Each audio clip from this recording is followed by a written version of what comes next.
Hey sister, how's it Hi, going? I'm good. How are you? I'm good. We've been hanging out this whole time. We've been sitting on the couch catching up. For everyone that's listening, this is Katie Farley. She is one of my good friends, and we met through our yoga studio.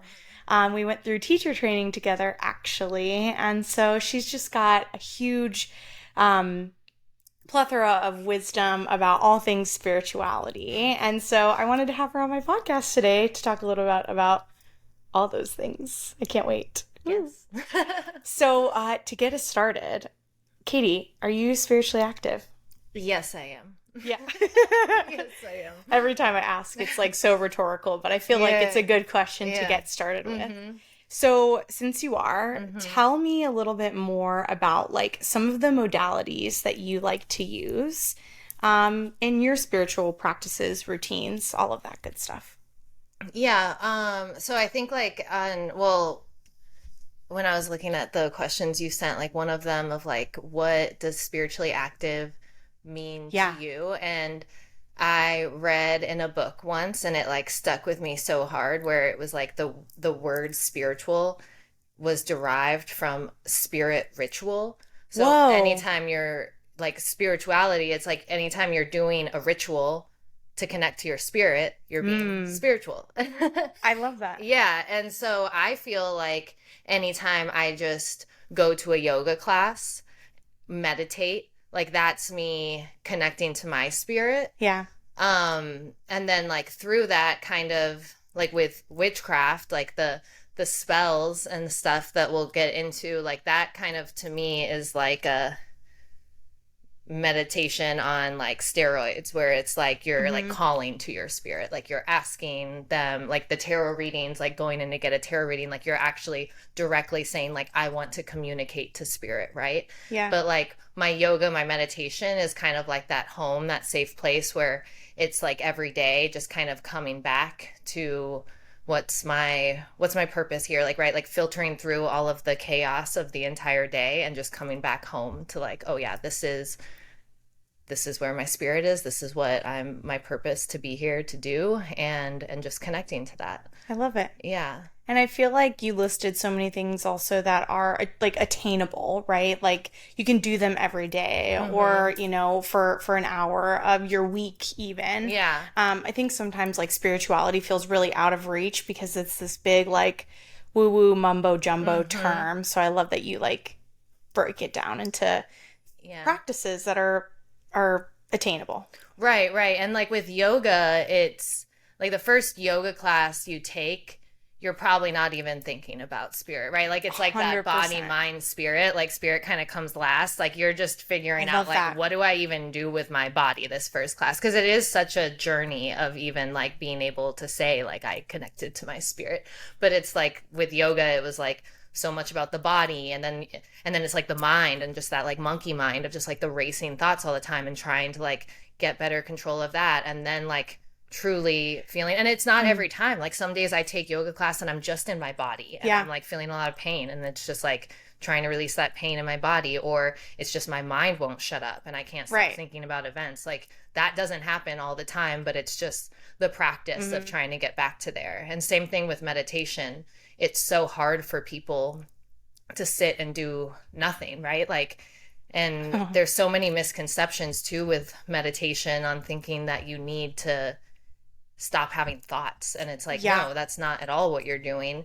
You're just clearing them out, right? Like right. you're just noticing what thoughts are popping into your head, and that tells you a lot about where your energy is being spent. And Yeah. so like meditation, it's Mm, like you sit down with that intention of like I want that clear mind, I want to connect to my spirit, figure out my purpose, all those things, and then you spend a lot of the time with these thoughts just popping in your head, and it's like that's where your energy is going. Like you can have an interaction during the day and oh think that it God. didn't even affect you, and then you go to sit to meditate, and every time you almost get that like clear mind, it just keeps popping in. Badgering You're like, you. oh Yeah. wow, that did really affect me today, like that I'm spending a lot of energy by having those like continuous thoughts. Yeah. Like now I know what kind of stuff affects me in that Yeah. way.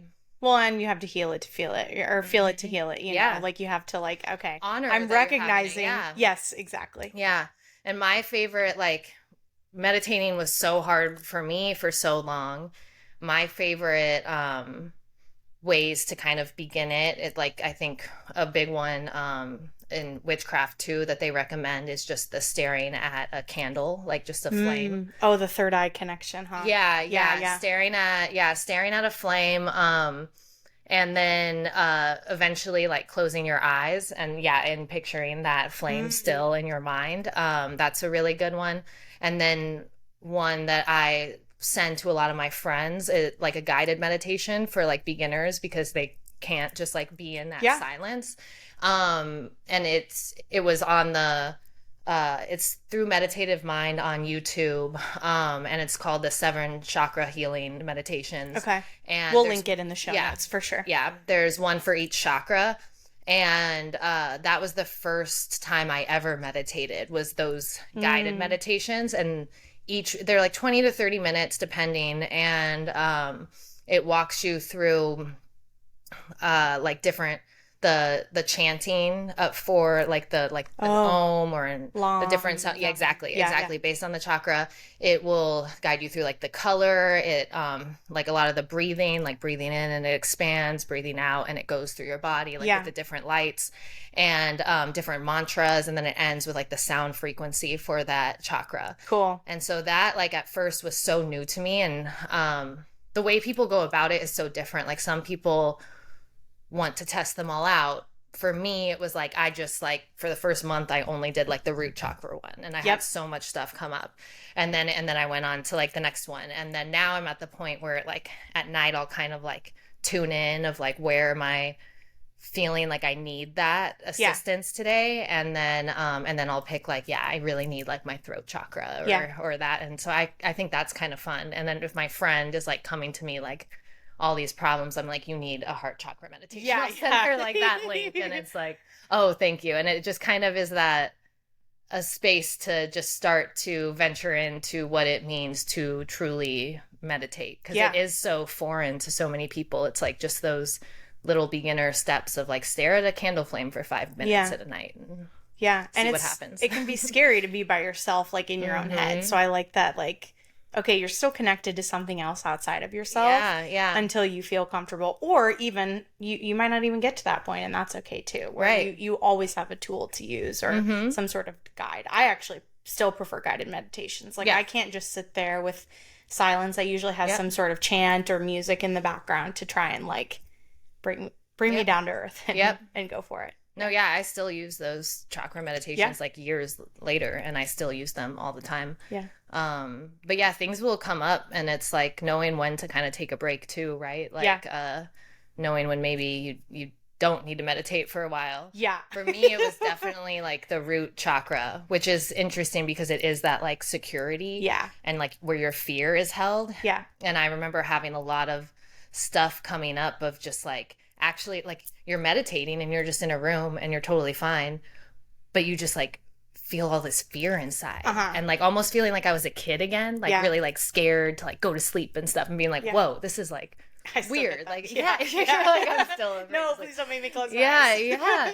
No, but and my instinct was like, shut it off, run away, like don't Yeah. stop doing this one. And the energy healer I go to, she was like, when those things like come up, especially like those childhood things, Yeah. she's like, they're not seen through, right? That's why it's Yes. coming up. And she was like, keep doing the root chakra. Like next time you feel like you're that kid again, then like go fully into being that kid. Like Yeah. you are that kid. Like don't run away from it of thinking like, I Yeah. gotta turn this off, this is too much fear or whatever. Like fully living it out and being like, what is this kid inside me trying to say? Yeah, Yeah. I love that. For the listeners that might not know what chakras are, can you give like a brief synopsis of how you would explain it to someone who maybe doesn't know? So energy centers inside your body, they're seen as discs, right? Moving energy Yeah. through your body. There's 7 of them, starting from your root, going up to the crown of your head. Each of them holds different energy, different energetics behind it, right? So starting at the base, the first 3 chakras are very like physical, Yeah. earthly realm, things you can see, things you can taste, things that Right. you witness here on Yeah. earth. Human experience Human based. experience. Yeah. Yeah. When you, there's the heart chakra, right? Right at the center of your heart. And that's seen as kind of the middle point Yeah. between your lower chakras and then your higher realm. And so once you get up to the throat, the third eye, and the spirit chakras, it's that otherworldly, Yeah. like that ethereal feeling. Those chakras, they're hard to explain to anyone, right? Yeah. They're like, even when I'm working on them, they're difficult to attain. And it really is that spirit message coming through. And I think my favorite thing about the chakras is just like the connection through the heart Mm-hmm. The of gateway. the gateway. Mm-hmm. And it really is like, you see so many people who, a lot of people today have a closed off heart, right? Like it's hard to love. Hello. Yeah, like everyone, right? And so yeah, these spinning energy wheels, right? Mm-hmm. We go through experiences and we go through traumas. We like just daily, driving, you experience different things, and if you don't fully live out those energies that are entering your body, Yeah. you can create little like ripples in your energy centers. And until you like the meditation on them, it's like imagining that swirling energy, like trying to work through those ripples and getting it moving again, right? Like in the right position, in the right direction, to kind of release that trauma. So like chakra work, going inward instead of outward, Yeah. is like, what have I experienced and where am I closed off? Like what parts of my body have become closed off, the physical and mental like Right. aspect, that I need to like work through. And with the heart chakra being the connection, you see so many people who they have that spiritual alignment where they, it's like their spirit's speaking to them and they have those right, they can tell you the right way to live, Yeah. but their actions here on earth differ. Mm. Like the way that they preach, it's like, whoa, this person, they really know their stuff, they really got it. Yeah. But then their actions here is like maybe they're not using that spiritual message in a healthy, positive way, and it's like the closed off heart of where they're not actually connecting the two. Yeah. And so the heart chakra, a lot of work there. Yeah. A lot of stuff to do. Yeah. I love it. We could talk about chakras all day. Yeah. I mean, it was what got me first into, before any of the witchcraft or anything. It was like that Yeah. was the first thing that ever stuck with me. Yeah. So yeah. I love it. And I think such a big part of yoga too. Like when we sequence our classes or we even, share specific cueing that, you say to your students, that philosophy is so important to bring in because you understand not only the anatomy of the body, but the energetics as well, which right. is so cool to try and explain to people. And sometimes it's harder than you think. Yeah. Because everything is so interconnected. And some people, I don't say they don't want to believe it, but like, it's like, oh God, like that there's a lot to it that I just didn't actually appreciate or realize. Yeah. And it's scary too, because it's like, taking that journey within is a scary place. It's easy to not do that and to just keep going about life. Like it's hard when you think that you're going to start doing this stuff and life's going to become easier, and it's the opposite. Like you're opening things up and then you kind of have to face them. Yes. And that's where all the work starts. The reason I ever even became spiritual or started trying to meditate with these chakras was just because of like physical pain in my body. Like I had such bad low back pain. And I went, like Western medicine, went to the doctor, had a like herniated disc. It was causing really bad sciatica through my legs. I did all of the, they put me on medicine. They gave me the steroid injections. I went to physical therapy. I was doing all this stuff for over a year, and the final step was going to be surgery. And I couldn't like make sense of any of it because it happened out of nowhere, and it was like there was no physical part that caused it. So it just seemed like it came out of nowhere. No one could tell me really why. Nothing was helping. It was just getting worse this whole time. Now I was addicted to some pills they put me on, and still just feeling like like just getting worse and just feeling more and more lost. And I finally, someone had told me to read a book, just it was called Healing Back Pain. And yeah, literally. And a doctor wrote it, and his whole synopsis through the book was that it's not related to anything physical. It's just only your mind causing this pain. Mm-hmm. And you can't really say that. Like, I was at a point in my journey, like it being over a year, where I was open to receiving information like that. Because a lot of people, they feel pain right away. You can't just say, well, your mind's causing it. They'll be like, they'll write you off like immediately. Like, you do not want to hear that.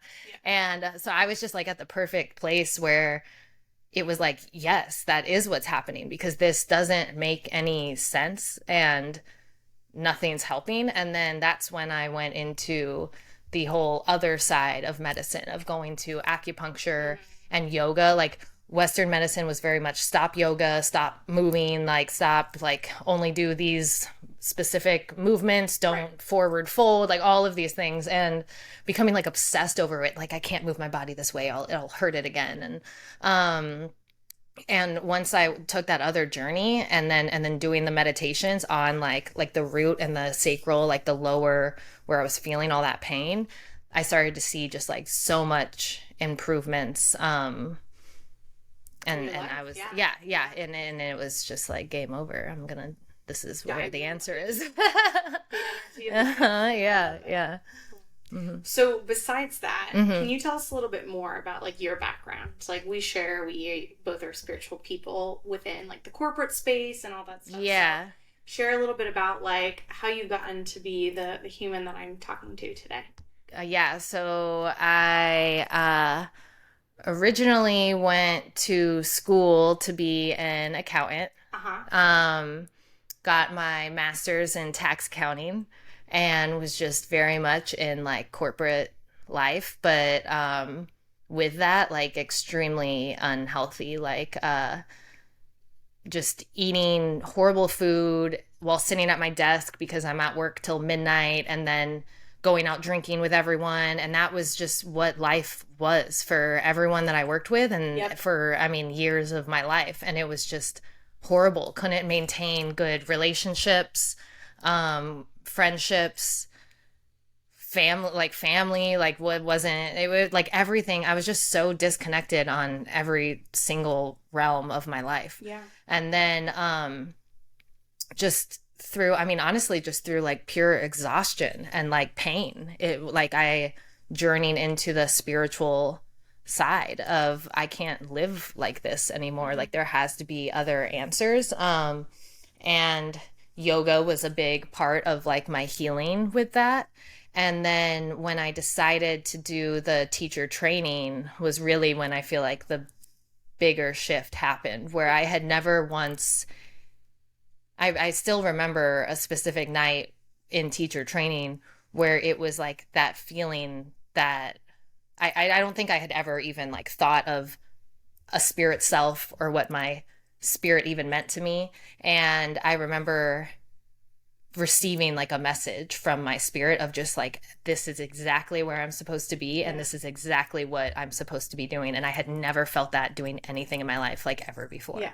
And since then it's been, it's never a journey of like just one straight line. It's like a bunch of like squiggly journeys. So it's like I planting the seeds of what you want, right? And then just like being very, very patient and watching it grow. So it's like, I know that my future, my life is in the spiritual sense, but that doesn't mean that you can just quit your job and everything's gonna work out for you. So I did quit my job, but I still I'm still an accountant where I have clients, and I still have to get that income as I'm making those slow moves into doing more spiritual stuff and more yoga, teacher training, and more witchcraft and all of that stuff, and just like helping heal others. Like, really I feel like my purpose and what my like spirit self is here, like she put me here on earth to help share the trauma that I've been through and how I've healed from that, and then being able to share that to others of ways to heal, and through energy, through working with the energies of the world with the seasons, with herbs and all that witch stuff. Just helping people heal and creating more love in the world, which is a big, we'll get into witchcraft, but a big misconception, right? Is like people have been told one way of how to view a witch, and it's like this dark, evil thing, and it's just could not be more the opposite of, I mean, of course, there's always, in any place you're in the world, there's going to be bad people, but the first rule I tell people of witchcraft is the energy you put out comes back times 3, right? So if you are someone who wants to put out bad energy and bad spells, then you really better be, you totally can, but you're got to be ready, because that's going to come back and your life's not going to look very pretty either. So, just more love. Now she's a full-blown witch. Now I'm a witch. So funny. So tell us, what is a witch? Like, give us Witchcraft 101. Like, what do we need to know about the tradition, the science behind it, all of that beautiful stuff? Yeah, well, it's interesting because there is so much, there's so much history. And like one of the books that I'll share, it's like they go in, I mean, there's just tons and tons of types of witches. And my experience with it, I've never identified or connected with like any of those definitions, where I just feel like it was all very natural to me, to where I've just kind of created my own path of like, I really like to read. So I read all the books, and then I kind of just take certain things from each of them and do my own thing. But I mean, like the way I see it now, I see witches every day, everywhere, all around me, in whatever they're doing. Like going back to that spirit ritual, like I kind of feel like anytime you're doing any creative, channeling that feminine creative energy of like simply cooking a meal, like to me that's witchcraft. You just like mix a bunch of ingredients together with an intention of having this at the end, and then here it is, right? Like that's all witchcraft is the intention, and how much intention do you put behind it. Same with yoga. Like every yoga class I teach, I feel like I'm just doing witchcraft. But that word, right? You can't just go around saying that word, because it's so, I'll like be talking to someone and like fully have them, and then I say the word witch and they're just totally out. Like they're just so out. So, but just going back to it, like I feel like you really, it's what aligns with you, and there isn't any one definition of this defines a witch. It's if it sticks to you, then take it, and if it doesn't, then leave it. Doesn't matter. But there's also that journey of like honoring the ancestors and like the history of it, right? So like I resonate a lot with like the like pagan beliefs, which is just, I mean, simply honoring Mother Earth and the elements of the world, the fire, air, water, and earth, earth and Mother Earth, and the seasons, astrology. Like astrology is big for me. Knowing where the planets, where the moon is, following the moon.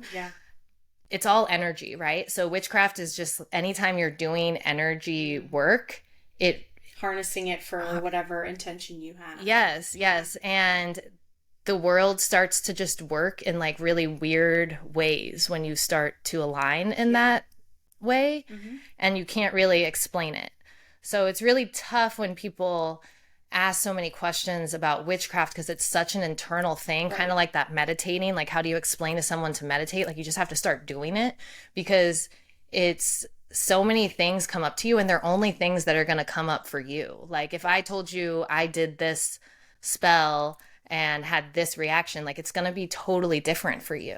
And same thing with spell works. The witchcraft is the feminine realm, which is like no restrictions, right? Like the masculine, like structure, like that's like, here's the law, here's like the rules, these are what you follow. Like witchcraft is the opposite, right? So I line up like through my readings and the books that I listened, I had like a general like spell guide of this is how you do a spell, but I've changed it so many times, and now it's just purely like my own thing. And that's beautiful, right? And it's like it won't work for someone else, but it can be something I outline, and then they find what works for them in that, because we all need to start from somewhere, like some kind of like guide. but then just being able to create everything on your own and develop your own meaning of what it means to be a witch, you know? I love that. Yeah. I remember I was like, I need a cauldron, and you're like, no, you don't. Yeah. Like if I want to be a witch, like I need these like prerequisites or whatever. But indeed, like my big thing is like I love crystals, right? And so like whenever I go and I see one and I feel it and I'm like, this resonates, I'm like, yep, like you're coming home with me, you know, and those are like a huge part of my spiritual practices. And yoga, I think, is like a whole other story. Right. Get into forever. But like, it's truly just moving with intention in a customized way. Yeah, and those connections to spirit, there are so many different ways to have them. I have this one book, I forgot, I mean, I think it's just called Divinations, but it's a huge book, and it's all the different ways to basically connect to your spirit, right? So like crystals, runes, tea leaf reading. Yeah. The one that like stuck with me, again, just like feeling that similar to being in the yoga teacher training, was the tarot cards, where like the first deck I ever got, it was just like I knew that was exactly what I was supposed to dive into. So that's been a big thing for me. And also astrology has been really birth chart reading. Those are definitely my like modalities of divination within witchcraft. But everyone has their own, and they have their own that speaks to them. And so I love just like trying out all of them and seeing what sticks. Like I bought some runes and tried those out, and it's all fun. And same with crystals. Like I have a ton of crystals, but the way it like hit with you and connected with you, it didn't totally do that for me. Right. Yeah. What, like, how did we get here? Like you mentioned, like there's a really bad reputation of the term witch, right? Like vengeful women, or like, you know, trying to send bad intentions, to your point. Like, well, how did we get to that point from a historical perspective? And like, I personally think it's because people are afraid of feminine energy. You know, when we think about the lexicon we live in right now, like it's very masculine. Even thinking of the United States, like it's structured, routine. These are the rules that you have to follow them, otherwise you won't be accepted or you won't be successful. And like, even that definition is whatever you make it, you know? But a lot of people don't see it that way. So like, how did we get to this point where it's a quote unquote bad thing to be witchy? Yeah, well, it's exactly what you said. It was fear. So in in some of the books they call it BP, before patriarchy. And so before patriarchy, women were the doctors. We were the healers. We had the herbs, right? We were mysterious. We were the unknown. We bled every month with the moon, and that scared men.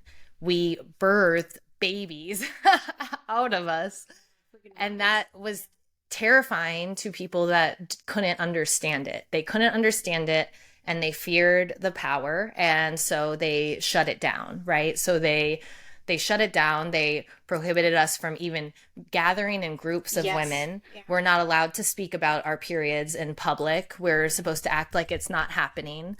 Don't talk about being pregnant until you're after this far along, because you could have a miscarriage and no one wants to hear about that, right? Like it's the just shutting down of all things feminine. And I mean, they did it so much to the extent that they just started killing women anytime they would talk about herbs or energies, and all the men became doctors, and there were no more women doctors, and we weren't. I mean, they shut us down completely. They killed tons of us. They told us to. They made women hate other women. And that still happens today. It's all the time. I mean, it's so sad, and it's stuff that's so ingrained in us that it's like, you know what's right, and it's still so hard in the system, because we're talking about like healing, like we're just trying to heal the trauma we've had in this life, but what about the like all the hundreds and hundreds of years of just women being so shut down living inside of us? And after I had become spiritual and been teaching yoga and doing all of that stuff, I still didn't identify as a witch. And One of my friends from California was here visiting me, and we were talking about podcasts, and she had told me she was listening to a podcast about the Salem witch trials. And she started talking about what she had heard on the podcast and how many women were killed. And it was the first time in my life I'd ever had like a psychic vision. And I immediately felt like I was being choked and I couldn't breathe. And I started like coughing, like I couldn't breathe. And I was just like having these like visions. And it was it was the most insane experience out of just not even hearing about witchcraft or caring about it. Like witches were weird, right? And then just having her tell me this story and having a physical body reaction, which is actually very common now that I've talked to other witches. One of the books I'll share, it's called Witch. Go figure. It was the first witch book I ever got after I had experienced that. And she talks about in there that her trauma, she believes that her tongue was cut out, because that's what they would hang witches and they would cut out their tongues because they didn't want them to speak. And and then my energy healer, same thing with the feeling like the rope is around her neck. And it's that feeling, that trauma that lives in us from all of our ancestors of being shut down, not being able to speak, being hung, like just holding that fear inside of us and not being able to speak our truth. I think that's like the hardest part for women and just the like feminine collective right now, is like being so afraid to speak. Even like coming on this podcast, having those thoughts enter my head of like, what if men hear this podcast? 100%. Are they gonna hate me? And like I see those thoughts and I see like how ridiculous they are, but it's still there. And it's like, no matter how much work you do, like in this life, I'm not gonna figure it out. I still see women that have perfect bodies and I want to hate them for it. And it's like, I know that's not me and that's not love. And it's like, it's just so ingrained in us, and it's going to take so much work, and women just like coming together is like the biggest thing of like being able to speak and being able to just hold space for us and just come together and help heal. Yeah, and I think oftentimes too, like I think the same way. Like I'm always like, oh my God, like what are people going to think of this? Like what is their perception of me shift to when I'm outspoken about some things that really deeply resonate with my heart? Mm-hmm. And it's always interesting to see, especially right now, like that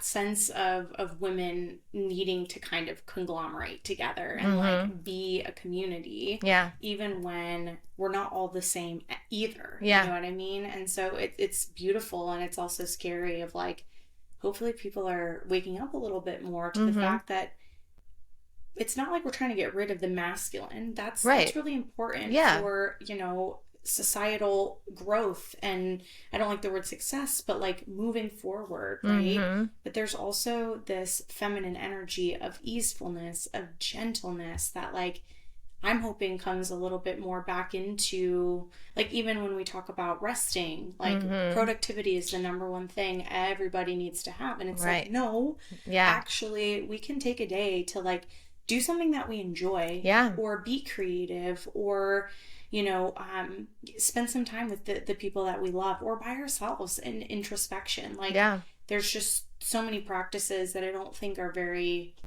masculine that we kind of shove away. I even would say that like Eastern philosophy as a whole in our minds right now has that, like, holds that more feminine energy, because people are so like medicine, go to the doctor, like you were saying, versus like, okay, let's try and like take a chill pill, heal from within, be gentler with ourselves, and see where that takes us. Yeah, no, I think that's a good point, because with talking all about this, it could be easy for someone to read it as like feminine energy is the answer. And it's like, no, it's not. It's literally 50-50. Like the balance, the dosha is that perfect 50% feminine, 50% masculine. Absolutely. And I constantly am trying to do a better job of introducing the masculine energy back, because I feel like I did shut it down for so long with thinking it was just bad.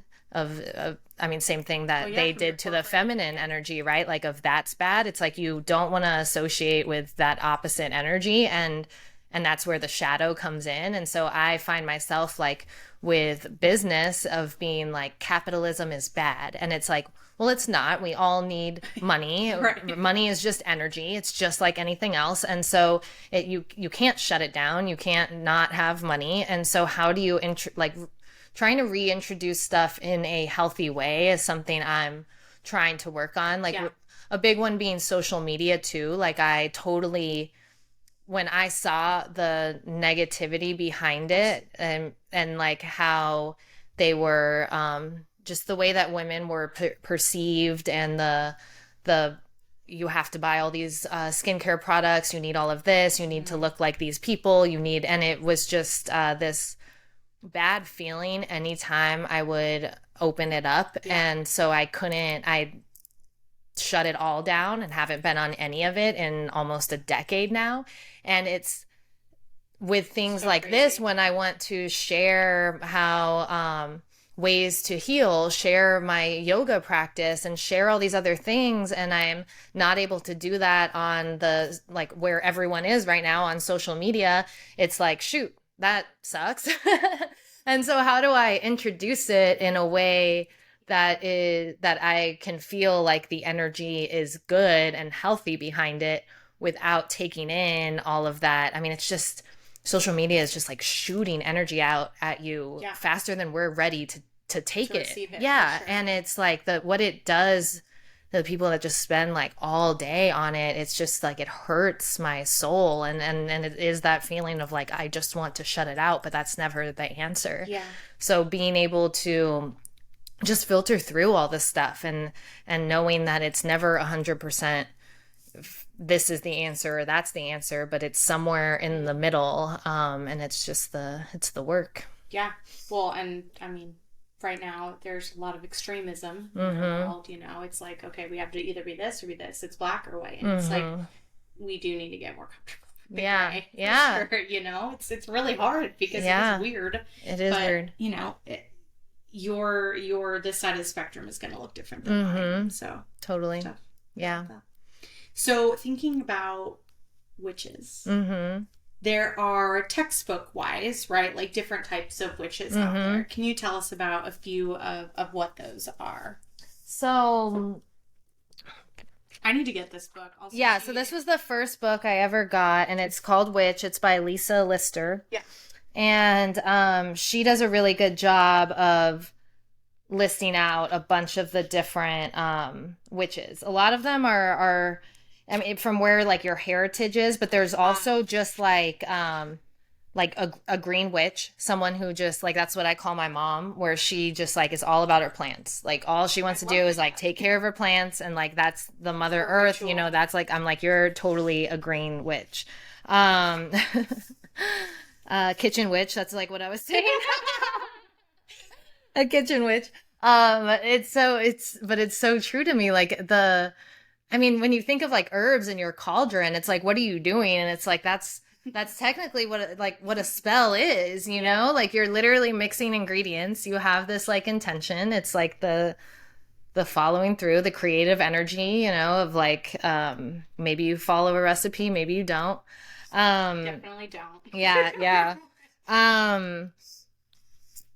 A traditional witch, they follow the history and the arts to build a foundation.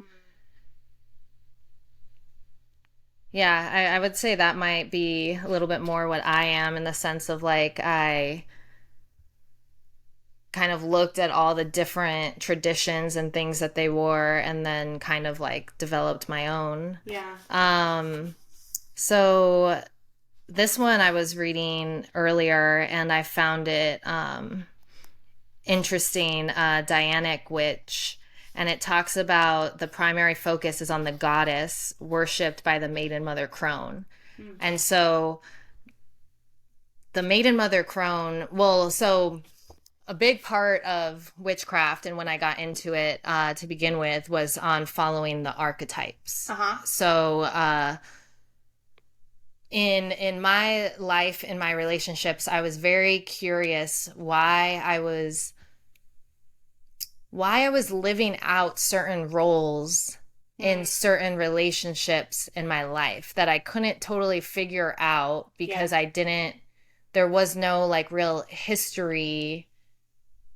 Just that feeling of like, why am I, Like, how did I get here? how did I get here? Yeah, yeah. And like, more, well, yeah, in like relationships, in my own individual life, it felt like I was a very strong, independent woman. Yes. And when I would have relationships, it felt like I became this very like submissive. Sure. Yeah, I was very susceptible to abusive relationships, basically. And I couldn't make sense of it because it didn't align with who I was. And it was very easy for me to see it being played out and to see it in other people and be like, I don't want to be that woman. So why am I being that woman? Right, right. And so then began my journey into archetypes, which was just kind of a way of me to put that like barrier between like, this is not me. Right. Like, this is separate from me, and it's just something that I'm living out. So we all have like different archetypes in us. And the like damsel in distress, right? That needs to be, that's an archetype that needs to be saved by like the knight in shining armor, right, which is what a lot of men play out in their like archetypal roles.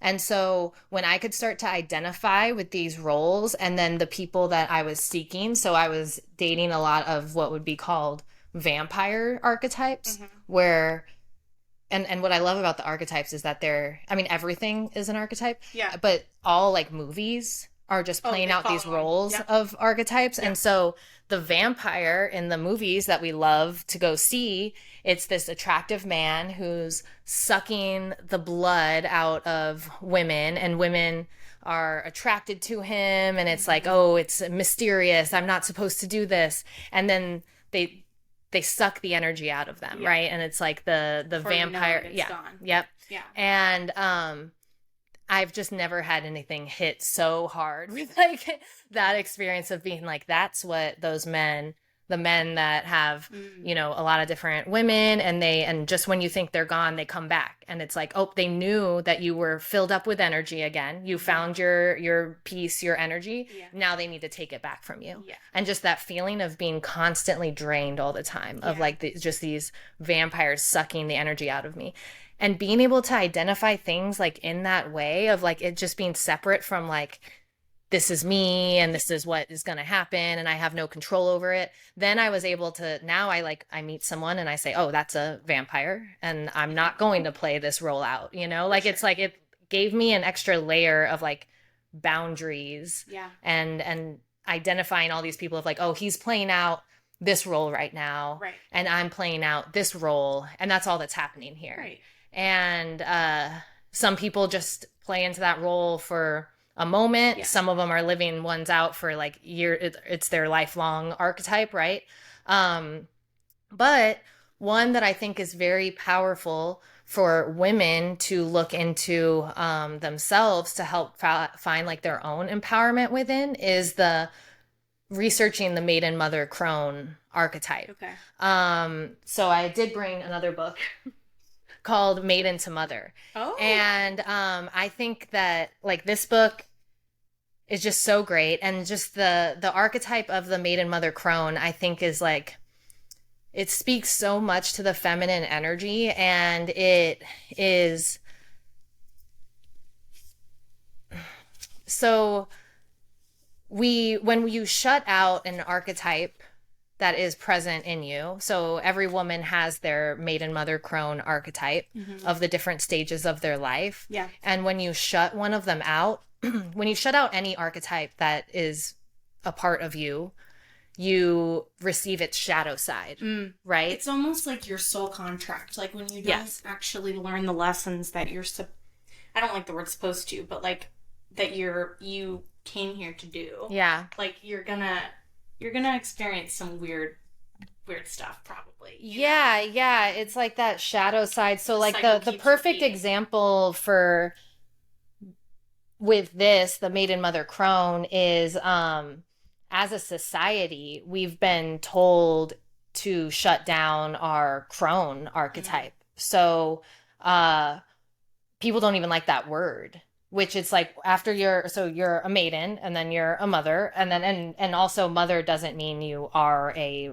mother, right? Yeah, like I feel like I've journeyed into my mother archetype and I'm not a mother, right? This book, I'm so excited. Yeah, oh, it's beautiful. And then after the mother and then you're the crone. And the other side note, throughout women's cycles, we're going through those three. Ooh. Which is I know the moment I'm like, oh, now I'm in my maiden, acting like a little damsel, and then I'm like, oh, I'm in my crone, like I'm PMSing, like get away. The crone archetype, like the shutting down from our society of like not honoring these beautiful older women, the shadow side is what we see, where it's the, you have to get the Botox, you have to get you, how do we just keep you from ever reaching this crone stage? Like you need all of this plastic surgery, you need to do, and it's sad, and you like, women aren't happy. It's that shadow side, right? Of like you are trying to deny a part of yourself. Like being an older woman is beautiful. You hold that wisdom. Like the crone archetype, when you research it, it's that, you know, elderly woman by the fire that's going to tell you all the stories of life that you need to hear, and like someone to hold space for you, and you look up to them, and they're beautiful. And it's like, just as a society, we've like just, it's like so sad for me that we've just like totally denied aging. Yeah. And it's a part of life, and we have to accept it and not see it as something to avoid. Fear. Fear. Yeah.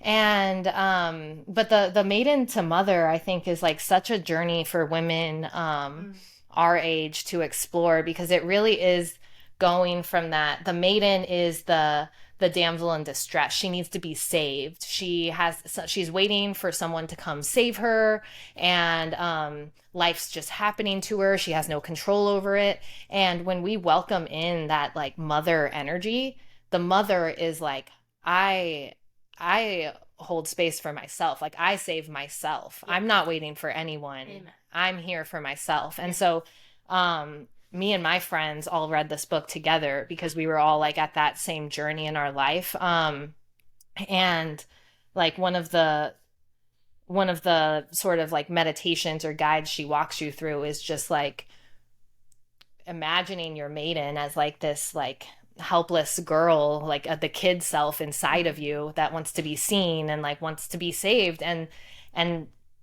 going to her as the mother in yourself, and like, and telling her you're okay, like I'm saving you, right? Like I gave you like the snippet of this whole book, but that's essentially what it is. Of like, we heal ourselves as women, and we don't need like a man to come save us and take care of us the rest of our lives. Like that's something we do for ourselves. And it's so, I think it's just so important for women to find that power in themselves, because there's going to be so many times in life where you think that you're saved and things will be gone, right? And so having that space to come back to, I think is just so important. Love that. I always say how lucky you are to have yourself. Yes. You know, at the end of the day, you're the person that you get to spend your whole entire life with, literally. In your mind. Yeah, in your mind. That's important. Yeah. Something that also really resonated with me that you said was like archetypes are roles. Yeah. And so they're not necessarily optional. Like I think naturally we come here with lessons that we're supposed to learn to continue supporting like our spirit's ascension to, you know, the realm that it's headed towards, you know, and that ever like lasting love and divination, you know, like we're all on that track, and it expresses for everybody differently. But I think what's so important to remember too is like these roles are temporary. You can live an archetype for your whole life, but in between there's those different like things and experiences that you go through that help you either like stay away from archetypes that you could fall susceptible to, or in a positive way, like to your point, step into the power that like Exactly. you were always destined for and Right. meant for. And I think like sometimes, you know, I'm a big like personality test person. Mm-hmm. Like I want to know what your Enneagram is. I want to know all those things. And I think that's just another beautiful tool to like really turn inward and be introspective about, like you said, who's the person that like I'm portraying, Right. and who am I actually like within this Yeah. skin suit, this body that Yeah. I'm physically living in right now, and how can I make sure that those match up and Yeah. live with that like almost like integrity as best as I possibly can. Yeah, no, definitely. And that's what there's the positive and the negative side to every archetype. And once you learn about them, like that knowledge, then you get to decide like okay, well, I want to be this positive side. And with archetypes, if you're interested in learning more about that, Carolyn Miss is like she's everything archetypes. I've listened to so many of her books, and she has a book called Sacred Contracts. Okay. And that's exactly what you're saying. It's where we come into this life and our spirit has given us like this contract of these roles that we're playing out. And so the book just it helps you filter through to see which ones that you're like truly living out and which ones that was a contract that you made before you were born of something that you were gonna do here on earth, like teaching, like being a teacher archetype, an artist archetype, like any of those. But yeah, that Carolyn Miss is like great for anything archetype related. Cool. Yeah. And that fits in with astrology and like all of it's all connected. It's so I mean, I just love it all. It's me too. Connected. I love it. Earlier you mentioned spells. Yes. Can you tell us like what that is? Dude, you read my mind. I literally was thinking I need to go back to the spell. Yeah, like can you tell us maybe what those are and give us like an example or two? I know like we personally have talked about like cord cutting when relationships are and like energetic cords. We've talked about like literally putting herbs in a jar or a cauldron. Like give us the spiel on spells. Yeah, so the biggest misconception in spells is that everyone, when I mention a spell, thinks like they're doing it to someone. Like, give me, like, there's either two things I get with when I say the word spell. People either want me to do a love spell onto someone else for them, or they want me to do harm onto someone else. Like, I need you to get rid of my neighbor. And I'm like, okay. You're like, fine. I'm like, I'm just like, there we go. And so spells, you're never doing anything to anyone else's energy, right? Like, because that would be considered, in my opinion, like not good witchcraft. You shouldn't be affecting anyone else's energy field unless they have given you permission to do so. So spell work is your own personal connection to your spirit, where you're sending them a message and you're doing so. We talked about the inner chakras, but as within, so without. That's a big thing in witchcraft. And so you have your 7 chakras within, and then you have your 7 auric fields surrounding you on the outside. Yeah. So when you do spell work, you're changing the energy outside of yourself. You're changing your own energetic field, and you're sending your spirit a message. And then through that spell, now the whole world they see you differently. They're connecting with you differently. You've changed your own energy, and you'll see it. Like, I mean, anyone that's ever done a spell, like, you just ask them, and it's like, I mean, it's pretty crazy how people just actually start to interact with you completely different right off the bat. Like, it's a little, I mean, another rule of witchcraft, like, be careful what you wish for, because it's like true. It really does. Yeah. I mean, you're changing the fields around you. So, like you're like the cycles of the moon, like the waxing and the waning, right? So when you're waning, you're releasing, right? Yep. Like you're releasing. So that's the time during waning moons is when you want to do like your releasing spells, which would be like a cord cutting. Okay. So like going back to the archetype of like the vampire, right? So when you meet manipulative people in your life and they form these cords right at your solar plexus, your ego, right? Like they have this like connection to you, and that's how they manipulate you. Yeah. And so being able to cut that so that other people they're no longer a part of your energy field, because you form those cords with every person. Me and you have a cord, like any person you have a relationship with, like you're forming those cords. Yeah, and they're just stronger depending exactly. And so, during a waning moon, any kind of releasing spell of like, I don't want this energy a part of me anymore. And it doesn't have to be related to people. Like maybe you really want to get rid of a habit. Anything you're ready to release. So I'm ready to get rid of this. Yeah. Yeah, exactly. Negative thoughts. That's when that spell work is used for. Waxing moon is all about that manifesting. I want to bring this in now. So it's the constant back and forth that's like so beautiful with the moon of like you release and then you bring in and you release and you bring in and No you're wonder like it's the constantly doing it. oceans. Exactly. It's guided by the waves. Exactly. And so true. Rather the other way around. The moon guides the waves. Yeah. Yeah. And so the spells to bring in more abundance, more love, like what you want to attract, that's when you're doing it on a waxing moon. So for me, I do both kinds of spells. For me, the manifesting, like bringing in. So I had originally, like in one of the books that I had read, there was a very like outlined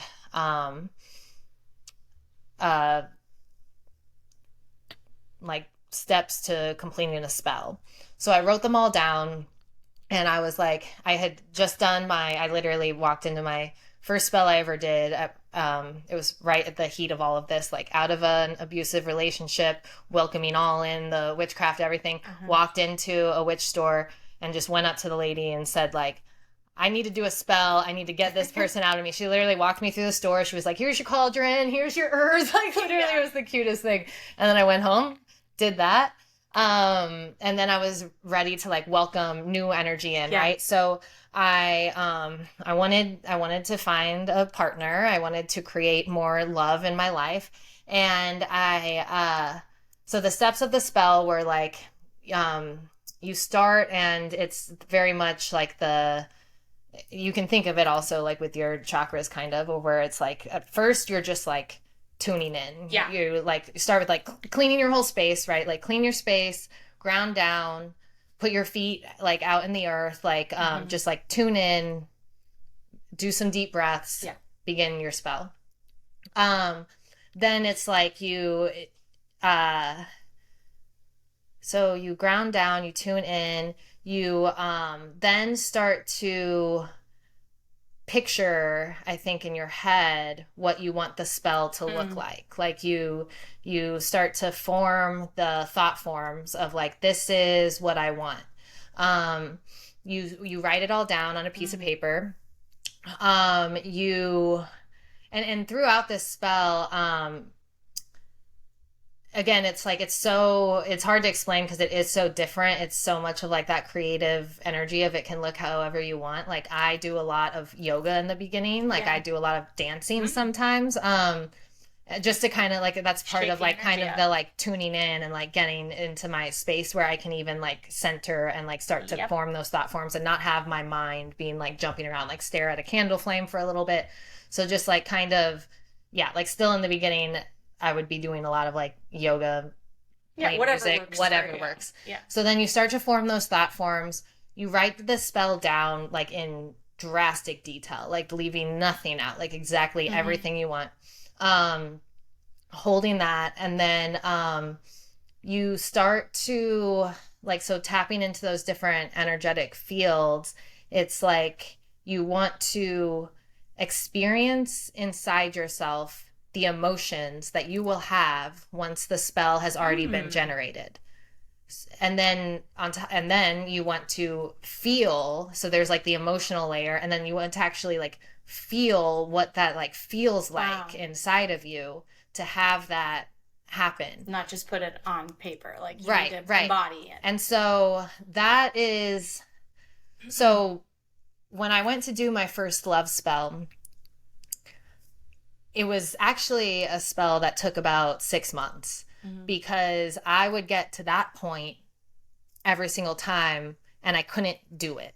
I couldn't feel what it was like to feel loved. I couldn't generate, I had never been loved in the way that I wanted to be. So I didn't know what that felt like to be loved, and I would have these thought forms and I couldn't connect them emotionally because I had not experienced those emotions before. Yeah. So it felt like I kept trying to do this and I would get to like this block of where it was like, I can't feel what this feels like.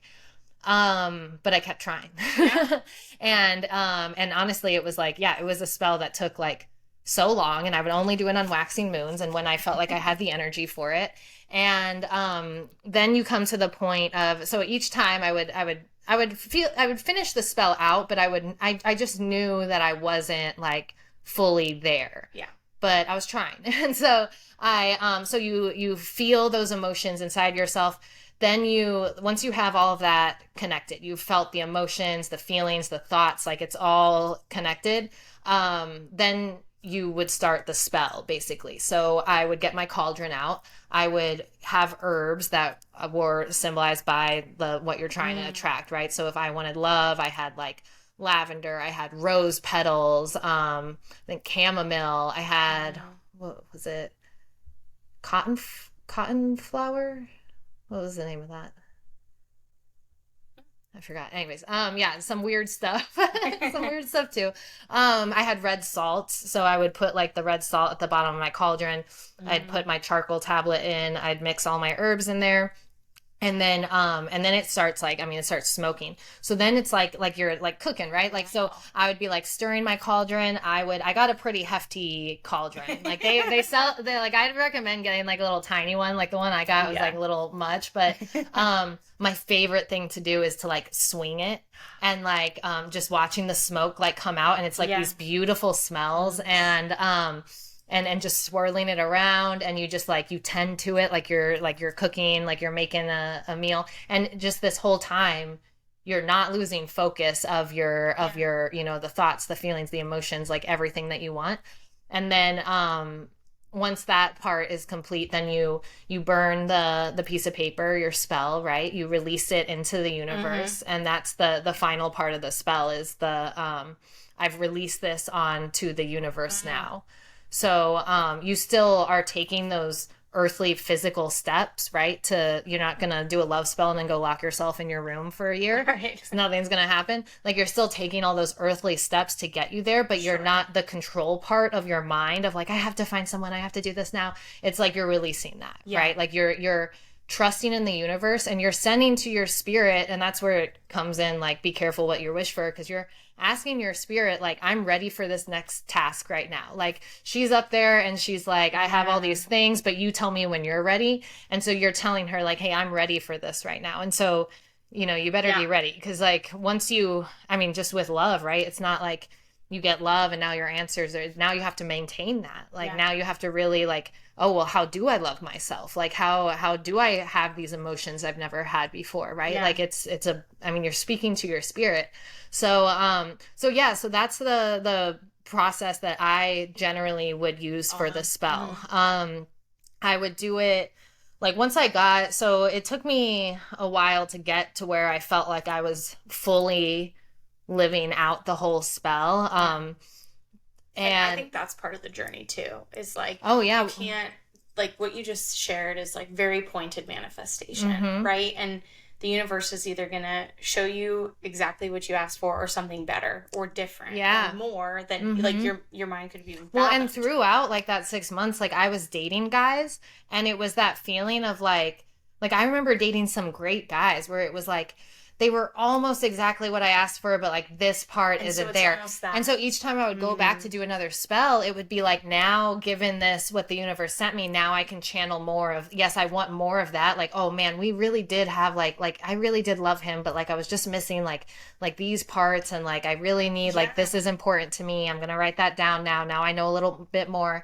And it was like taking a recipe and just like filtering out like, oh, that cinnamon didn't work with a half a teaspoon. I'm going to take it down a notch and just use like a fourth of a teaspoon, and just altering the spell, and then like creating, and just you're creating your own beautiful life, right? The manifestation. And, but yeah, it wasn't just ever like, I'm just going to go do this quick spell and then it's going to come to me. Like, it was work. And spells take a lot of energy, like channeling those Oh my emotions, God. being able to stay focused on like what you like. It was a lot of work, a lot of like energy behind the task. So it's not something that I'm like, I haven't done even any manifestation spells since then. That was like close to a year ago. I feel like I'm always doing little tiny Sure. spells, little tiny spells.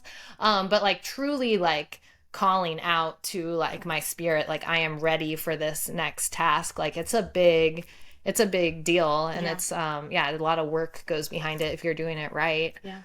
I love that. Yeah. Yeah. And like putting the energy into it. I think with anything, we put so much energy into the work that we do or the job that we have or, Mm-hmm. our relationships, our friendships, our family. Like this is just another form, but I think this time it's reflected back onto your own heart, mind, spirit versus Yeah. like outward. Right. That really changed my perception what you said about like you don't send energy out to other people. It's truly shifting your energetic fields. Yeah. And I've seen that before. Like I don't really do a lot of like magic, but like candle magic every so often or like I'll burn something Yeah. and definitely like send some intentions out there and it does shift Oh yeah. the way like your ripple in the universe is rippling, if you Yeah. will, and then how other people perceive that, but it's so subtle. And that's I think was so beautiful about it. Like these practices, while the outcomes can be very drastic, you don't the ways in which they changed, like the things their energy changed are usually very like subtle. It's not like you look like Well, a you different went person. exactly, and that's where it's like it is so. If you have that idea of like, I don't know if any of this will work, it's like just try it because it truly is so crazy to me how like I would just be doing this stuff in my little room at Yeah. home, and then like going out the next day and just like strangers walking up to me to tell me that they love my hair and then like and then just meeting like weird interactions with people. And it's one of those things where if you're closed off, right, if you're not wanting that, if you're not wanting it, it's like this is just like nothing. Yeah. But when you're open and like and that's what with these spells, it's like you're becoming super open to all the energies of the world. It's like they like people are just everywhere. They're interacting with you so different. And it's like, you can't ignore that. It's so bizarre. Yeah. It's so cool. I love it. Cool. And they, with the cord cutting and like the cutting people out, they talk about like, those people having a sense like immediate, like if you're doing a cord cutting to like get someone out of your energy field, like they'll immediately text you the next day. Yeah, because it's almost like their signal, like it's like they felt that cord cut themselves and they're like, wait, where'd you go? Like come back. Yeah. And then so it's like you're never doing anything to someone else but just through you. And that's what with yoga, like I've for the last year, just really all my yoga classes have been based on astrology. And it's been like I start classes with just talking about like, if you don't believe in astrology, like whatever, but what we're doing or like we're just changing our energy here to connect to how it is outside, and then we're connected with the energies of the world and we're moving with it. We're not resisting it. Because so like if you just like in yoga, you're have that intention of like welcoming in the spring, and then outside it's like welcoming in that spring, and it's like the planting of seeds. Now we get going, like connecting your energy in that way, and then you're just moving with. So like with witchcraft, like energy work, it's like just the connection of like moving with everything, moving with other people, not moving resisting. With Mother Earth, moving with the moon, moving with the stars. And then life starts to have that rhythm, and the people you meet have that same rhythm as you, and it's like, oh, all my connections are super special right now. I wanted to meet someone to further my career, and I met them the next day. And it's like that. It's just that connection of being fully connected to all of the parts, all of the elements, all of, and then just letting the universe take over and trusting take the wheel. Mm-hmm. I think something else that's just been on my mind a lot lately is like not taking it so seriously, like being playful with your practices and like allowing that fun to come through, or that experimentation or thought, like you said, like, okay, that dash of cinnamon was too much. Let's like tone it down. Like it's like we talk about these things like on a podcast like this because they're important to us. Like you take those practices away from me, or there's tools away from me, like I am not the person that I am. Yeah. You know, and I'm proud of the person Yeah. that I am. But at the same time, like, there's so much joy in them. Yeah. And there's so much, like, it doesn't make me the person, like, my tarot cards don't make me Caitlin. Yeah. My yoga practice doesn't make me Caitlin. Right. The idea that I'm spending time and effort in loving myself and finding excitement, joy, and learning how to, like, be myself through those things is, I think, like, something that's just such a huge, like, I don't know, something on my mind lately, like, that I need to, that I've been really trying to shift my energy into, of, like, if you forget to meditate today, it's fine. Like, you're gonna be fine. Go do something else that brings you joy. And, like, really seeking that out for yourself. Yeah. Yeah, I think inviting that playful side in is so necessary, because when I first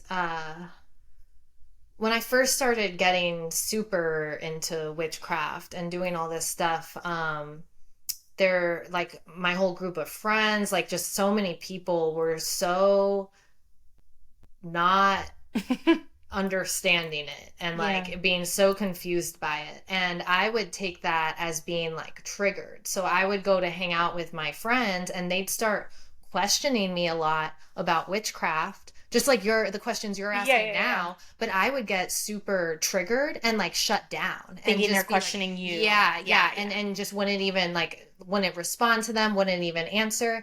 And I mean, I think like whenever you get triggered, right, like the not taking things personally, it's like having that inward approach of like, this person didn't do anything to me. They're just asking me a question, which is a valid question because they don't understand. They don't know what this is. So now... And they're trying to make an effort to understand. Yeah. And so what part of me got triggered by this? And that's what I need to like focus on.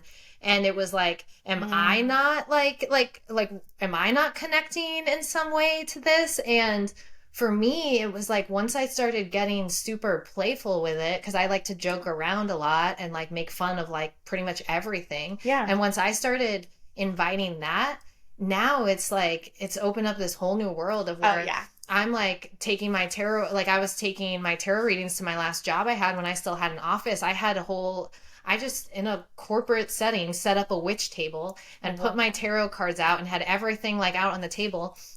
And people would come in and I would like joke about them. I'd pick a tarot card and like we would like, I'd laugh and be like, oh man. And like, and it was like through that playful energy, they like kept coming back and like asking more questions. And they really were just like intrigued and like interested by it. And instead of having that shut off, like, you don't understand. If you don't fully accept this, then like get out. Yeah. It was just like inviting that energy that it's truly meant for, like the feminine, just like being that like super open and receptive to anything. And like a lot of guys will like love to make fun of the spells and stuff, and I'm just like right there with them. I make jokes about the spells, and I'm like, it's through that people are learning and like opening up. Yeah, because when you shut down, it makes them think like, it's not okay to ask these questions. I still don't understand. This is super weird. But when you open it up to like, we're all just trying to have fun and like figure stuff out. Yeah. And people notice your energy change. And that's what they want more of. So it's like, people would see how I was changing my life and the things that I was creating and the difference in my energy field. Yeah. And that was what kept them coming back to ask more questions. Because it was like, okay, something's going on here. I don't fully understand it. I might make fun of it a little bit, but they are intrigued by it. Like a lot of people are really intrigued by it. Yeah. Oh, and I think they don't want to admit it sometimes, you know. Well, and that's where it comes out in like the joking, playful way of like, I get it a lot from men where it is that like making fun of it. And when I'm right there with them, it's like, then it like kind of opens that door for them to ask more questions, because they don't think I'm going to get mad or judge what they say. And so it's like an open, then it's like this fun atmosphere of like, oh, how do you do a spell? And then I'm telling them really how they do a spell, but I'm also adding like, they're secretly at home, like, so they're like, no, it's so true, because like I tend to date really masculine men that like are totally the opposite of all of this feminine energy.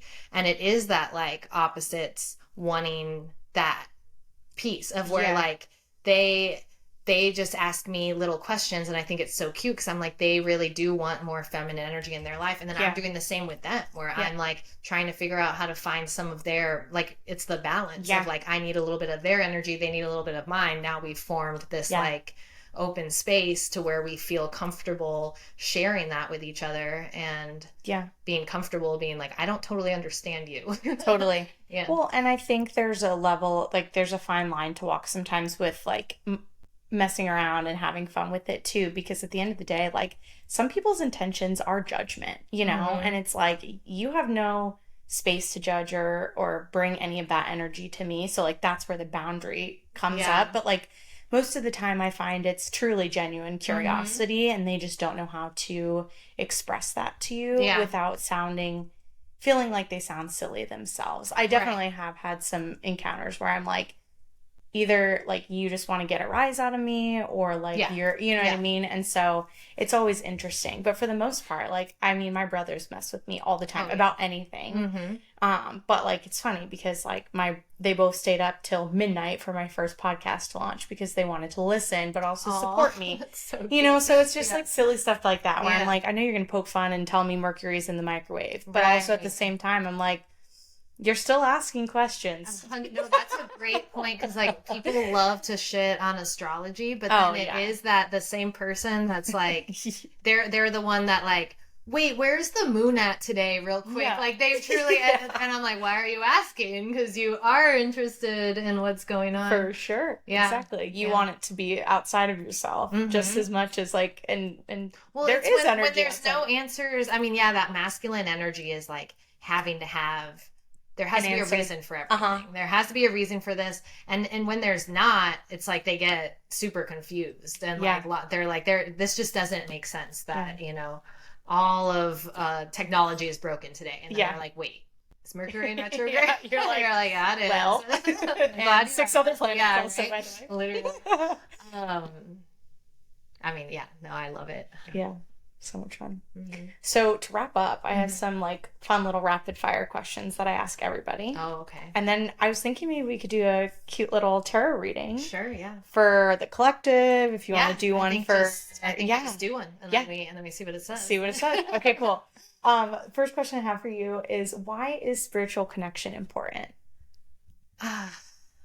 I mean, why is spiritual connection important? In your own mind. I mean, it's like, I guess for me, I always just felt like back when I was really struggling and I was like depressed and not doing well and seeking, you know, alcohol and drugs, it like, what was really going on inside was that lack of purpose, of not knowing why I was here, and not knowing if there was any point to life, and not really understanding why we were living, truly, like, just like, why am I here? What's going on? Is life just pain? Like, what's happening? And when I became spiritual and formed a connection to my spirit, it gave me that purpose. And it's the place that I always go back to, because, you know, the depression and anxiety are never going to be gone, and they'll come back throughout your whole life. And it's like having that space, that spiritually safe space to like go back to and just reconnect to like, this is why I'm here. I'm not here to totally figure all this out, but I am here to like help heal people. And so if I'm just always making sure that I'm trying to do that, then I'm doing my life's work, and I'm fine. Yeah. And enjoying it all the while. Well, I mean, it brings me the greatest joy. Yeah, seriously. I know every time we get together, we could talk for literal hours. I know. So you mentioned 2 books already. Well, you mentioned a couple resources, which we'll add all of them to the show notes. Witch and Maiden to Mother. Maiden to Mother by Sarah Durham Wilson. Witch by Lisa Lister. Yeah, what other books, resources in general, do you love and would recommend to the listeners? The other book that I want, like, if you don't have this book, get multiple copies of it, because I just hand them out to every woman I know. I busted mine because I was holding it open, the seams broke. And so it's called Women Who Run with the Wolves. Clarissa Pinkola Estes. Yeah. I mean, I don't even know, life-changing. Like every woman I've given this book to. You told me about it's this just pure, like, talk about like celebrating the history and the like folklore and like mysticism of being a woman. Like I think witchcraft can sometimes be like very like woo woo mystical. This stuff isn't real. And this is all. And I love it because it isn't any talk of like yeah, it isn't that like witchcraft. It's like, let me tell you a story. Yeah. And then just the words she says, yeah, I mean, behind each story. It's like I've read every chapter so many times, and if I'm ever just feeling lost, I just open it up to any page, and the page it opens up to is exactly what I need in that moment, and it's just like medicine to me. Like this book is just like pure medicine. Yeah. And really just, I mean, honoring those parts of ourselves that have been so shut down. Where it's like, as women, we're told that, you know, we're crazy and we act out and we are too much. And this book just holds so much space for how to honor those parts of yourself and don't shut them down at all. Don't shut anything down. And channeling that, right? Like how do we shut things down? Like we go to like, we need drugs, we need alcohol, we need all these material stuff, just ways that dampen your energy field. And it's like, what's really happening when we have these intense like emotions? It's like this buildup of energy in your body, and there's a way to channel that energy and put it out into the world in a creative way. Yes. And this book just like, it does such a beautiful job of allowing you to have all those parts of yourself and like even more. So I just love it so much. Yeah. And what I love, if you haven't read it and you're listening, each chapter, it kind of follows a chronological order of what it's like to be a woman, like what it feels like to have things taken away, to have them restored, the community that we find within womanhood. But to your point, you can open it up to any story also. So it's this, there's so much depth, and you could really honestly start anywhere and still get a lot of understanding from the book. Yeah. So it's Women Who Run with the Wolves, and then under that it says Myths and Stories of the Wild Woman Archetype. I love that. Yeah. Who doesn't want to be wild a little bit more? You know? Yeah. Cool. Yeah. The other book I brought really is just specific, for tarot cards. It's called The Tales Behind Tarot, and it's really just the most recent book that I've gotten, is why I brought it. I have a lot of different tarot books that I have ventured through. As a beginner, I probably wouldn't recommend, well, I don't know. I think this book could be useful maybe for beginners. What I like about it is it walks you through different... Is that money? This isn't. It's so funny because my book is in a box, and so I borrowed my friend had the same one. So I took this one. I just opened it up. I was like, "There's money in here." Cash. Yeah. And money appeared. That's hilarious. Oh God. So, I mean, when you first get a tarot deck, it can be very like... It's overwhelming. There's 78 cards, and I mean, how do you, like, what do any of them mean, right? I always explain tarot and oracle. It's like tarot is a lot more structured, a lot more like, not rules, but like very specific concepts to specific cards, whereas oracle is a little bit more freely bound, if you will. And going back to our point, like, what is tarot? Like, tarot is these pictures, these cards are just archetypes. So tarot cards originated, well, they don't totally know where they originated from. Yeah. But they were basically ideas or concepts, paintings, right? Cave paintings. The same concepts that had lived from hundreds and hundreds and hundreds of years of people always experiencing these same archetypes in their life, so you have the teacher, you have the fool, the magician, the emperor, like you have all these different archetypes in here. And when you're doing a tarot reading, it's like people think it is some kind of like psychic fate of like, this is what's happening to you, and that's not what it is at all. A tarot reading to me is a call to your spirit of saying, like, I'm asking you a question right now, like, what am I going through in life right now, right? Yeah.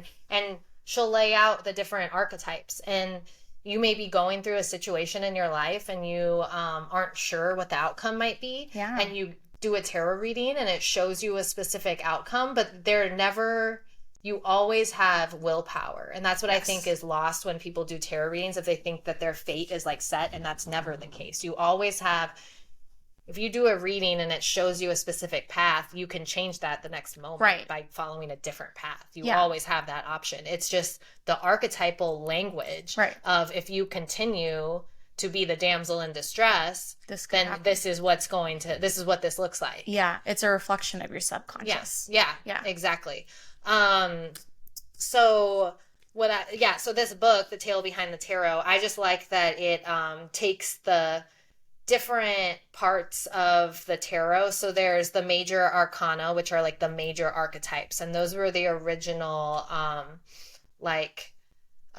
bigger worldly like concepts of living out a story. So the tale starts with the Fool, where it's just imagine the innocent childlike figure of going out to start a journey and just jumping off a cliff, like, but being so happy about it, of like, I'm not going to overthink this. I'm just going to do this. And then the major arcana is walking you through this tale of like all the Fool has to go down, to the underworld like multiple times, and like before he figures out his answers. And it's just such a step of that journey. It's never a destination. He doesn't just make it to the world, the last of the major arcana, right away. Like, he has to go through the devil, and he has to die, and so it walks you through a tale behind the major arcana. And then there's the minor arcana, which is broken out by the 4 different elements. And those each hold their own story within that element. So like with Pentacles, it's the earth element. So the story that it tells in this book is related to money. And a story of like 3 girls that suddenly come into money, and like 2 of the sisters that want to share the money with their community, and like and how much abundance they seek from that. And then the other sister who wants to hold all the money to herself and ends up, alone in a nice palace, but she's alone. And then the other sisters shared all their money, so they're living in a community, but where everyone is together and they're happy. And interesting. So it's almost like a story to a story. A story to a story. And I really liked that, because you can get so lost in if you just pull up the 8 of Swords, it's like, I can read what this says the 8 of Swords is supposed to mean based off the book's definition, but seeing it in a storyline of being like, oh, that's kind of where we started, and this is where we are in the story, and then here's where I can go with this. I really loved that a lot about this book.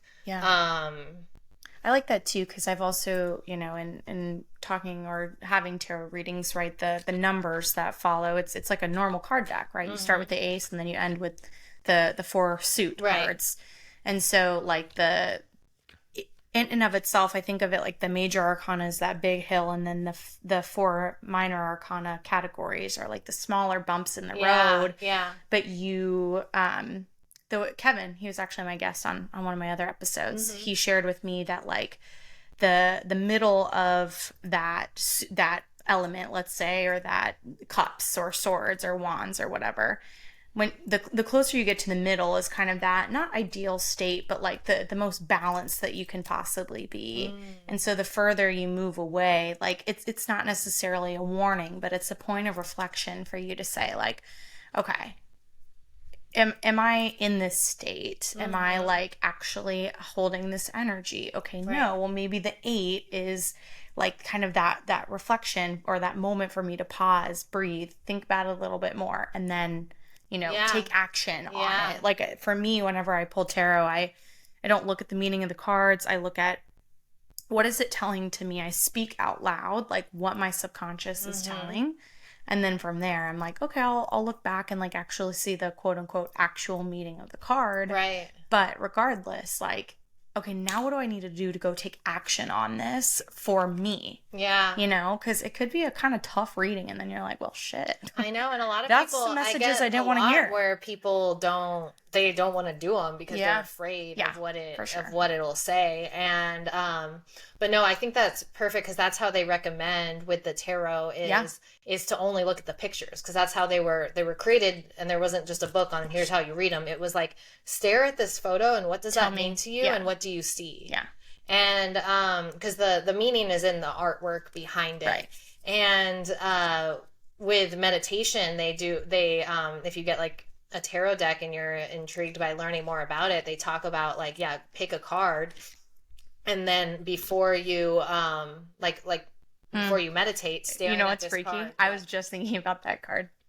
Yeah. Like a couple minutes ago when you were explaining like the hero's journey. Sorry, continue. Yeah. It comes it's the up a lot for Hierophant. me because it's the teacher. It's like that teacher. I get it a lot. But meditating, focusing on this image, and then kind of like the candle flame, like holding it so you have that image in your mind, and then like closing your eyes and doing like a 10-minute meditation and just bringing this same image back to your mind. And then it's like, the tarots have their own meaning for you. Yes. So like I'll go through phases of like a month or two where I'm just always pulling those same tarot cards. And then I go 6 months without ever having picked it again. And now when I like see it, I'm like, oh yeah, I remember like that's what that means to me for what I was going through. So it is, again, like a very personal thing. Yes. And I think that it is lost a lot when you do tarot readings, of where it's like, this person's going to give me an answer into the future that's like set. And it's like, no, it's not a set answer. You have that willpower. And also the reading is for you. Yeah. So it's like, technically tarot reading should be done like, here's your cards. Like, tell me what you see, right? Because it's like, the answer is for your spirit, and we can kind of just be those guides to help you get there. Yes. Like, and that's when you get a tarot reading, they'll lay the cards out and they'll kind of just ask you a couple questions, like, oh, do you like, how's your career going right now, right? Like if you pick a couple pentacle cards, if you pick some like cup cards, they're like, tell me about your relationship right now. Yeah. Tell me about your, and then you start talking, they'll pick like a couple more, and they'll be like, oh, here's what I see, like this is like Yeah. So you got to do it intuitively. Yeah. It's kind of crazy. That's great. I did a reading on the new moon on Friday night. I did one for myself. I usually do a past, present, future spread as I like kind of move into this next phase. Sure. And it's funny, I did a reading for myself, and I was like, I'm feeling called to, I'm really bad at shuffling, by the way. I'm so slow. I'm feeling really called to do one for the collective. And it was, in both my readings, I had 2 cards pop out of the deck, so I used them for whatever question I was asking.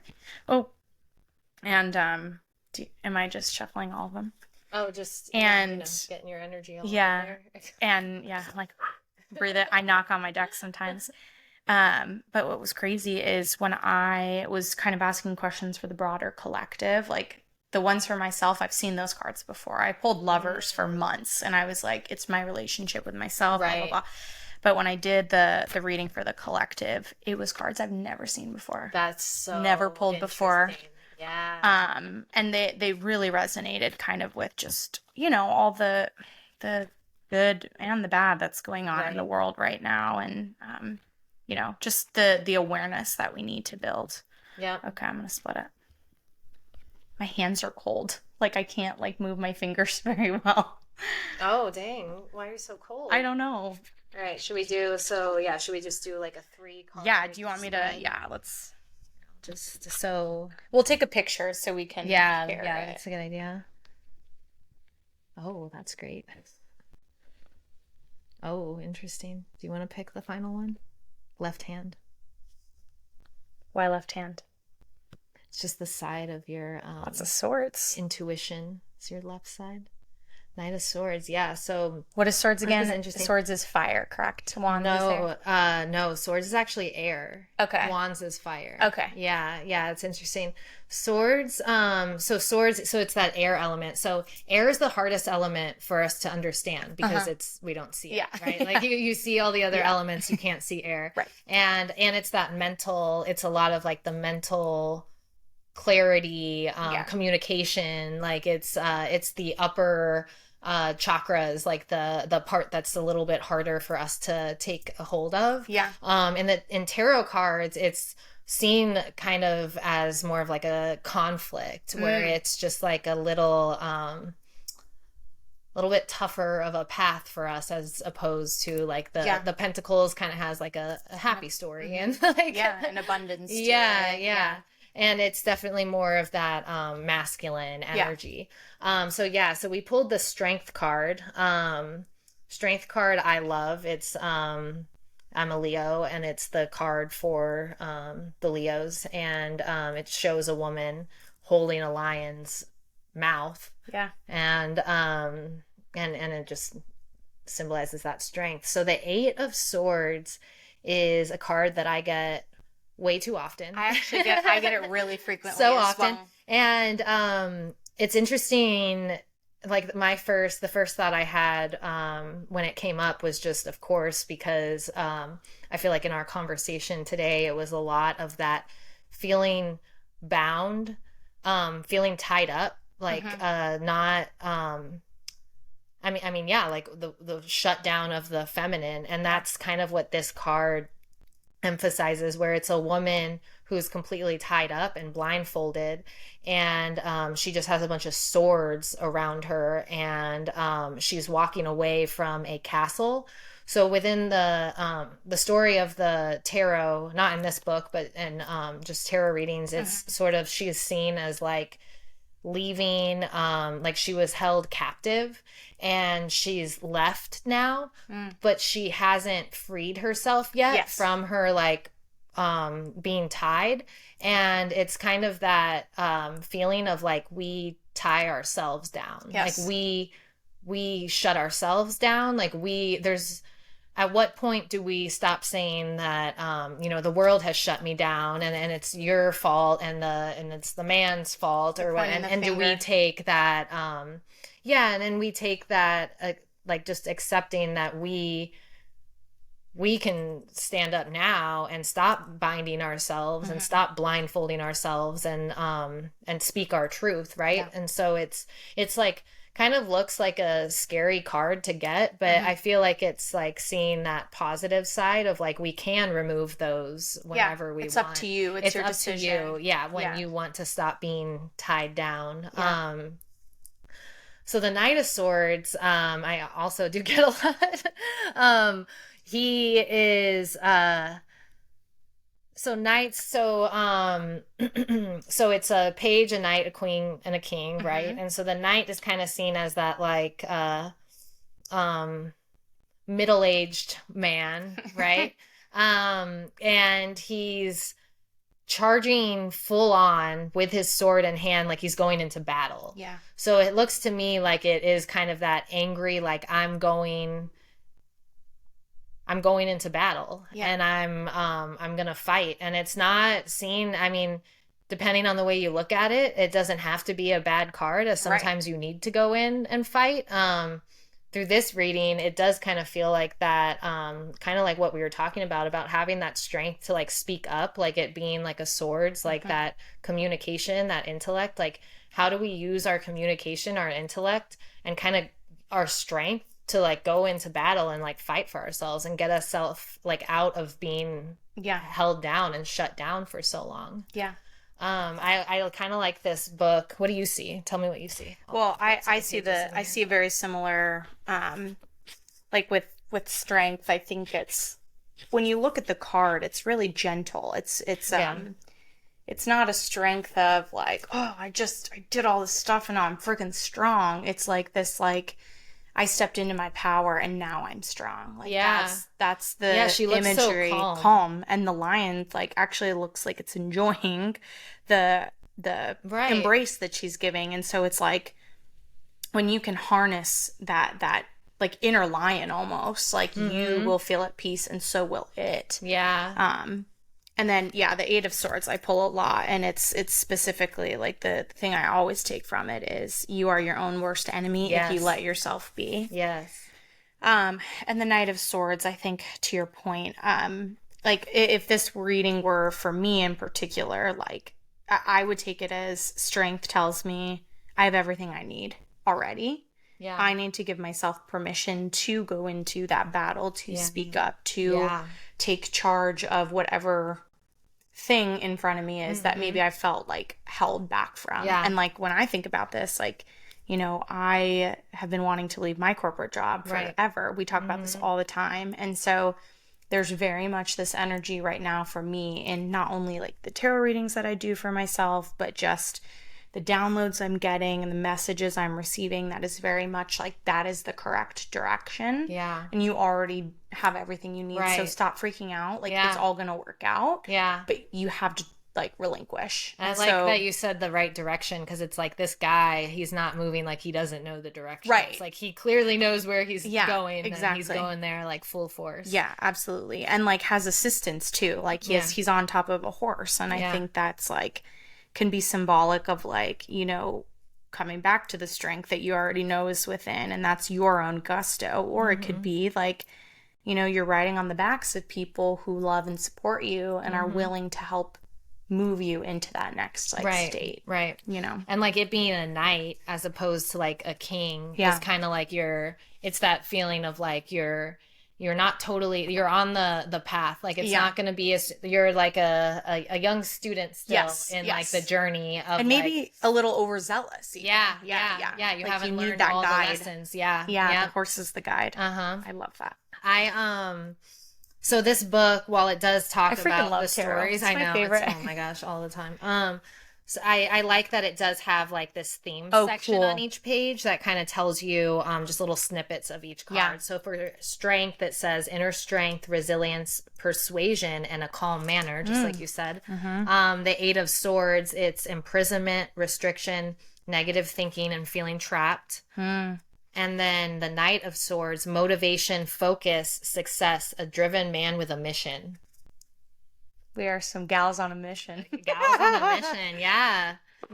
And it's it's interesting because it is that like sort of masculine energy. But in the most positive way. And I kind of like looking at the direction of things. Yes, and me I too, love actually. And I love when I like I've done so many readings where I'll like have multiple figures that are like looking the same direction, or like one of them is like looking at the other, or like they're looking like. So I find it interesting here that like in this reading, he's charging toward, like he's almost like slashing down. I'm ready to her little like bandages. Like I'm gonna like remove those from you. Interesting. Yeah, I've never thought about that. I thought you were talking about like the direction of the card. Oh, like, okay. Because you know, if you pick it upside down, it can be something different, right? So generally in tarot, the rule, quote unquote, if you will, is if you pull something reverse or a card upside down, it's kind of just the opposite message of what the upright card maybe is. Like that shadow side kind of like this could be something you could be living out the archetype of the Empress, but you've shut it down a little bit. And so what does that kind of shadow side come out of, like the Mother Empress figure? It's really interesting depending on the deck that you're using too. So like my decks are usually really like dreamy kind of the deck that we're using is like a traditional tarot deck, but like you know, even the way the creator of the deck writes the guidebook, like there's one in particular I'm thinking of that I have that the upright is very like praise almost, and the reverse is like a warning. Yeah, you know what I mean? So it's even like, I think within your own creation of a deck, which I would love to do one day. That's like a dream of mine. Like it can really kind of shift the way the reader, the person that's using the deck actually interprets the messages. Right. Yeah. So cool. Yeah. I love it. Yeah, no, fun. It was good. Yeah. We'll take a picture of it and you know, post it with this podcast so you can see it. But last question for you. Where can people find you? So obviously, literally, you're a mysterious little witch. Sounds like you're maybe opening up the orb or the idea of getting back on social media. Yeah. I think one day I would, but for now, you can email me. Okay. Perfect. I am gonna create a Calendly just because I am getting a lot of people that do want to book like cord cuttings or like helping them through spells, tarot readings, birth chart readings. But But and then you can come take my yoga class on Halloween. I did this last year where I bring in my cauldron and I'm doing a 75-minute class the night of Halloween. That's a full like love spell, come in, change your energy, like for more abundance. And it's just so beautiful and powerful. Like on Halloween, the veil is lifted. Yeah. And like everyone just coming together and with that intent of just like creating more abundance and love. Yeah. And it's just like, it's so beautiful no matter what your intention is. If you have none going into it, like it's just, you're going to leave and your energy is going to be shifted to that of abundance. So cool. Check it out. Yeah. I love that. Little yogi witch queen. Yeah. So much fun. Yeah. Yay. Well, thank you for coming and joining me today. Yeah. This was so much fun. Per usual, like, whenever we connect outside of podcast recording, even this is the stuff we talk about. So, and we'll definitely have you back, like, too, you know, as you offer services and stuff, and we can play around and talk even more. Yeah, go further into any of the astrology. Yeah, astrology would be a great one. We could go. Oh, I love it. For days. It's been like, my focus the last year. It's been great. Yeah, I love it. Yeah. Well, thank you. Yay. Podcast over. I know, right? I'm like, do I just get up and walk out for the theme of it? It's so funny. I'm hoping my phone's been sliding down with this. Oh, really? Oh, yeah. Dude, it's so funny. Oh, yeah, we take a photo of this. It's so funny. Like, there's like moments where it's like, where it was like, we're just talking, and then where I would almost have to be like, oh, we're on a podcast right now, you know? Like, no, that's a good thing, I think. I think I got everything that we wanted on there, right? Because I remember the only specific thing being like, I want to circle back to this. Is the spells. Yeah. And then it was like, you said it like the next word. I was like, we're so connected right now. Well, let's check the sound quality.